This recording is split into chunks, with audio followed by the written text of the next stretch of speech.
Yeah, on the animal space, V-I-C-E, cause no vice is strong enough to go against. Warning. The content you are about to see and or hear contains discussions of mature and explicit topics that may not be suitable or appropriate for all viewing audiences. Viewer discretion is advised. What is going on, guys? It's your boy, Novice. Right before I started recording, I realized that all three of the doors behind me are wide open, but that's all right. Once more people start watching, I guess I'll start caring a little bit more about the presentation of my house. I'm back on my feet. Knock on wood. I have been going 2-3 days now. I'm working on not being too attached to the exact number and not counting the streak, because that really did a number on me last time. But just taking it one day at a time, focusing on things that I actually want to be doing, enjoy doing, versus the things that I'm trying to convince myself that I don't want to do.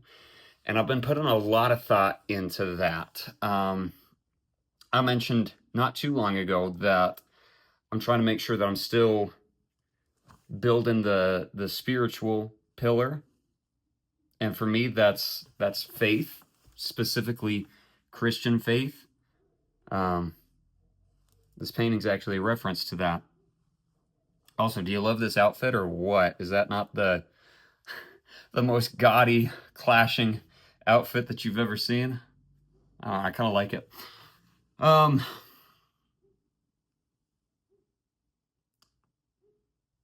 Man, I've been grappling, wrestling in my mind with the topic of faith and sexuality. So, obviously, the nature of what this channel is and what I talk about on a daily basis, this is a mature audience's conversation. There's a reason I indicate that these videos are not for children. Anyway, the information that you receive regarding that particular discussion, faith and spirituality and sexuality, it's a hot topic when you get into it. It's highly controversial, highly divisive, I guess I should say. And depending on who you talk to or who you listen to, you're going to get very, very different feedback. So, because of that, and recognizing the fact, and I'm willing to admit that I'm a highly influenced person. I'm easily influenced. Hopefully one day that means that I'll be highly influential. But right now it's really just highly influenced. I have an incredibly open mind about just about everything. I always want people to feel heard or seen or understood. I always want to hear out somebody's point of view. And when there are so many different points of view out there about this particular topic being something that I'm struggling with so immensely, it's hard to know what to think. So this is more so just me being able to get the word vomit out, to get the thoughts out of my head, and as best as I can to get them documented and recorded. I can sort through them a little bit. On one side of things, you have the very faith-based approach, and it's almost the purity culture. I was very much raised in that, and I know that's not necessarily something you hear as much with guys as you do with women who are raised in faith, but really any time that you have somebody who's raised in a very conservative Christian home, particularly in sects of religion that have a lot more don'ts and a lot more rules of what you can't do, then you see a lot of that. And I'm sure that doesn't come as a shock that I'm a young man who was raised in an overbearing religious background and I have a porn addiction. There's a shocking number of stories just like that. So you have that approach, which says that sexuality is from God and it is a beautiful gift, but that because it's so beautiful and because it's so sacred, it has to be honored and respected. And that is true in my mind, in my opinion. That's true. But I think the way that many people interpret that, and religion is used horribly as a tool for control and manipulation and fear.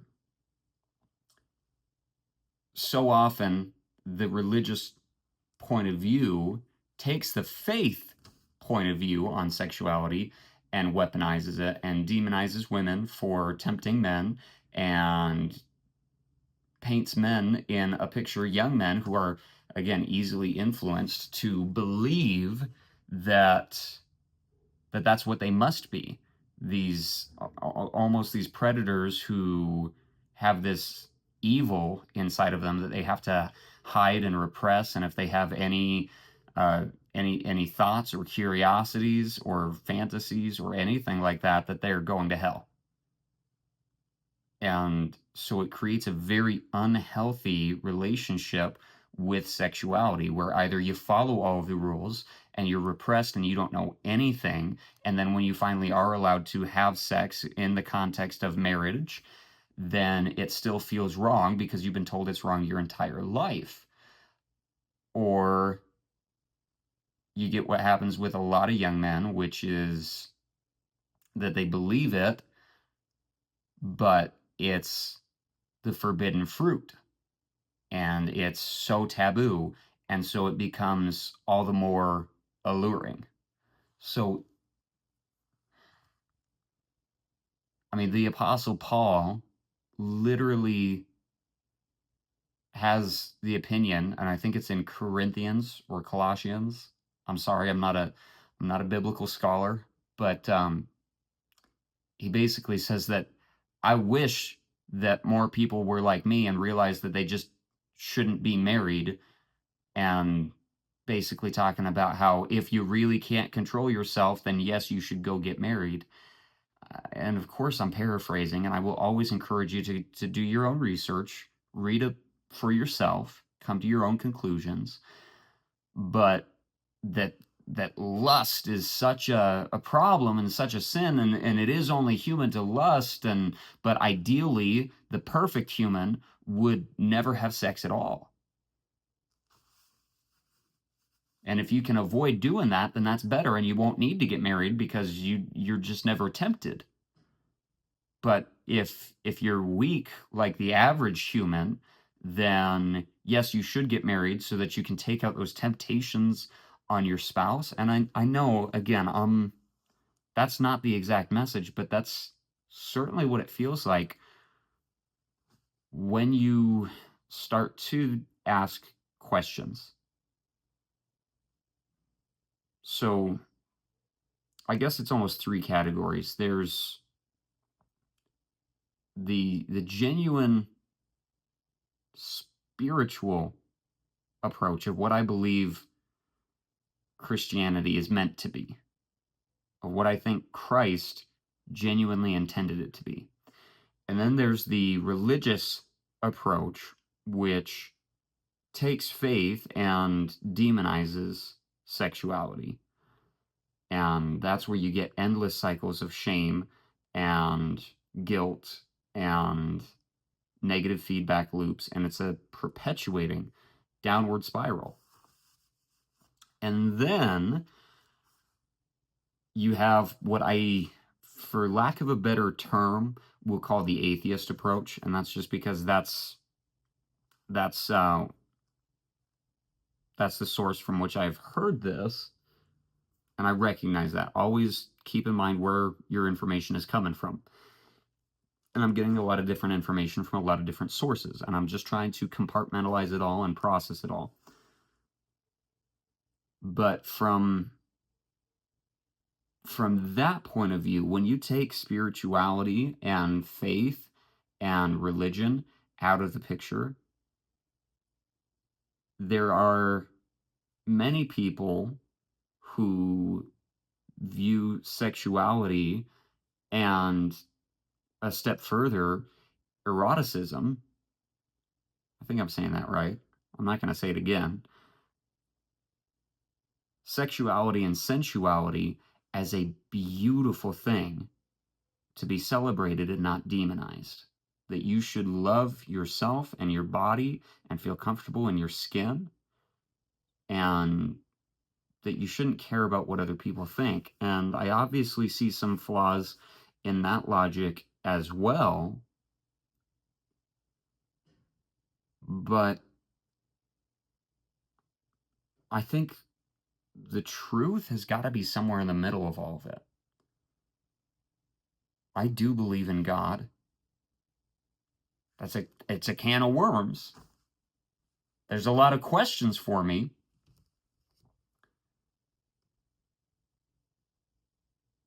But every time I sit down and genuinely think about it, I can't help but believe. And that might be purely out of fear. I'm afraid of what my life would mean or what reality would imply if God wasn't real. But I can't help but believe. I have to believe that there is some sort of higher power, some sort of creator of the universe, who's all powerful and all knowing. And I believe that he created me and you and every being on this planet and every planet in the universe. And if we are to believe that we are made in his image and he is the creator of all things, then he did create the human body, the human form, to be beautiful as he is beautiful. He made us in his image, in his likeness. Sex was not an accident, and it's not a sin. It should be something that's beautiful. And I understand the take that it should be private and sacred and held special between two loving and consenting and respectful partners who genuinely care about the health, happiness, and well-being of the other person. I'm still very much of the opinion that sex within the bounds of marriage is what's healthiest. It's definitely where I've been happiest. I've never done anything differently, right? I've had sex with one person, and that's been my wife. And it was always within the bounds of marriage. And that's beautiful. But, and if I have to edit this out, I absolutely will. But I was lying about a lot of things before we were married that had to do with my own sexuality in the addictions and the struggles that I have dealt with. And from a neuroscience point of view, Dr. Trish Lee, you guys know I'm a big fan. Not only does she talk a lot about the harmful effects of porn addiction, but also the harmful effects of masturbation, and particularly chronic masturbation, and particularly when it's associated with pornography use, and particularly when it's associated with fantasy, memory recall, you're self-pleasuring while recalling something that you've seen, even if you're not actively looking at it. And those things are all very, very harmful. But all of this information that I'm taking in, I have to be honest about the questions that it poses in my mind as far as what's right. And the issue is, it depends on who you ask, and it depends on what you believe. And I don't know what I believe. I love my wife. I want to be with my wife. I only want to have sex with my wife. I believe in God. I have a lot of questions, but I am a man of faith. I also want to be able to genuinely appreciate my own sexuality, to have sexual confidence and sexual freedom in who I am. I want to be able to love my body. I don't know if that means that like I want to feel like I'm allowed to masturbate, but I'm almost 30 years old and sitting in front of a camera in a room all by myself because my wife is not living with me right now because of my actions, and wondering aloud, is masturbation okay? And that's what's so frustrating about all of this. Our society, the different conflicts between faith and societal norms and what's accepted and what's taboo. Like, how is anybody supposed to actually make a determination on what's right? And if you're taking a faith-based approach, the easy answer there is we'll pray and read the Bible and ask God, and He will tell you what's right. And I want to believe that. I've prayed my whole life, and I've felt compelled about things. I've felt spiritual in a lot of ways, but I'll say what so many people think. I've never heard God talk to me. That doesn't mean I don't believe in Him, but it doesn't work like that. And if you're not taking a faith-based approach, then it's easy to say that those inclinations that you have that you think are from God are just your subconscious or another part of yourself using information that you have heard and feel is right. But that changes depending on what you observe and what you believe and what you study and what you research and who you're around and what you allow yourself to be influenced by. So I don't know. I don't want to be a porn addict my whole life. I know that.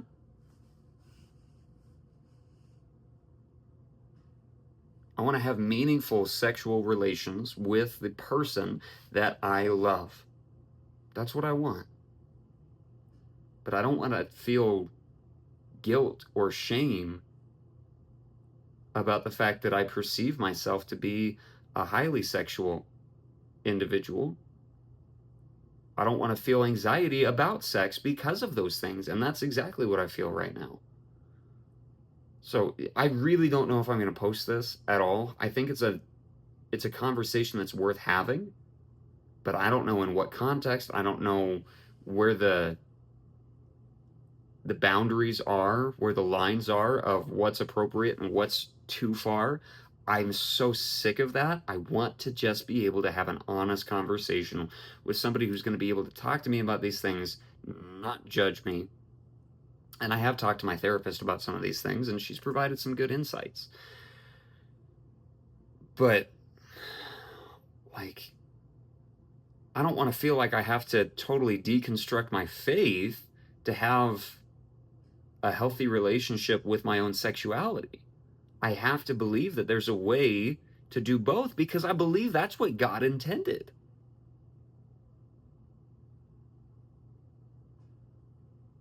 I don't believe that sexuality and sex and desire and sensuality and eroticism are meant to be inherently sinful.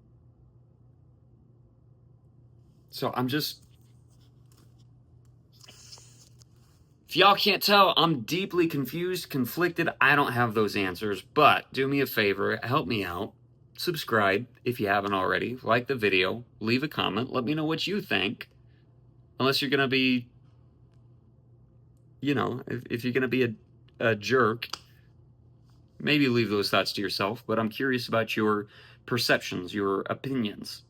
All right, let me know. All that being said, remember that you will die. So remember to live, remember to love, and remember truth. I will see you in the next one. Peace!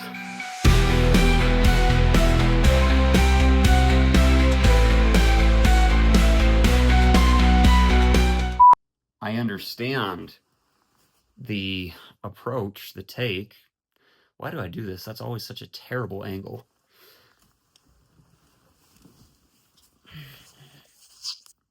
Oh, my arm, my shoulder's giving out. Got to switch over to this side.